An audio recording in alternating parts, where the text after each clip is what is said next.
રાજ્યમાં પાલિકા અને પંચાયતોની ચૂંટણી આવી રહી છે, ત્યારે રાજકીય પક્ષોએ તૈયારીઓ હાથ ધરી છે.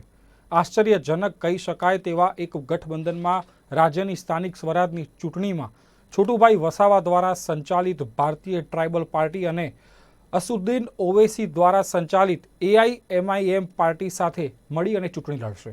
બંને પક્ષના ગઠબંધનની આજે સત્તાવાર રીતે જાહેરાત કરવામાં આવી હતી.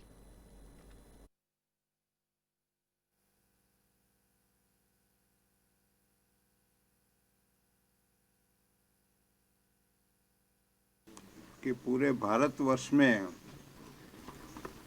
हम गरीब लोग, हमारी जो आबादी है, आदिवासी लोग है, मुस्लिम लोग है, OBC लोग है, SC लोग है, तो हमको तो आज़ादी मिली नहीं है देश में. हमने लोगों ने कांग्रेस के साथ भी गठबंधन किया था, कभी बीजेपी के साथ भी बात किया था संविधान के बारे में, लेकिन कुछ नहीं किया. हमको कुछ नहीं मिलता है, हमारा बजट भी नहीं मिलता है हमको. इसलिए हमने सोचा कि ओवैसी साहब देश में जो लड़ रहे हैं संविधान लेकर, तो उसके साथ गठबंधन की जो बात हो रही है, इसलिए हम गठबंधन करके हमारा जो हक अधिकार जो है देश में जो छुपा रहे हैं. अभी नरेंद्र भाई मोदी की सरकार है, जो गरीबों को कुछ भी नहीं मिलता है. हमारा इको सेंसिटिव जोन बनाया है और 121 गांव जो है उसकी ज़मीन छीनने की बात है. स्थानीय चुनाव जो अभी आ रहा है, जो पंचायत का है, कॉरपोरेशन का है, इसमें हम मिल के चुनाव लड़ने वाले हैं. एक सुनहरा दिन इस वजह से मान रहे हैं कि वो ख्वाहिश आज गुजरात की आवाम की पूरी हो रही है, और हमें खुशी इस बात की है कि हम जिसके साथ यहाँ पर आ रहे हैं उनके बारे में जितना हमने पता किया, ऐसा नहीं है कि कोई पार्टी अवैसी साहब के पास आई और उन्होंने कहा कि गठबंधन.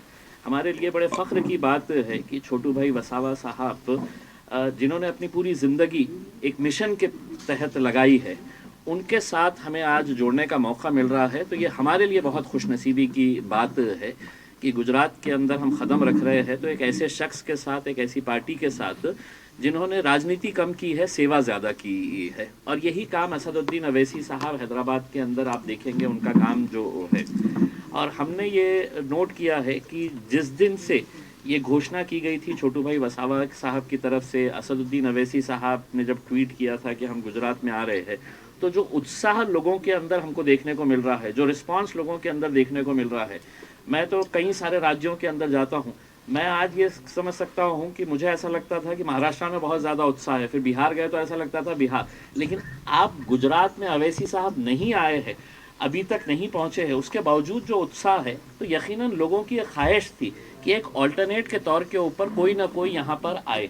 हम कभी कांग्रेस वाले जाके बैठ जाते थे, कभी भाजपा वाले जाके बैठ जाते थे, और कई लोगों की ये मजबूरी थी कि हम इनको नहीं देते हैं तो चलो इनको दे डाले करके, इनके पास कोई ऑल्टरनेट नहीं था.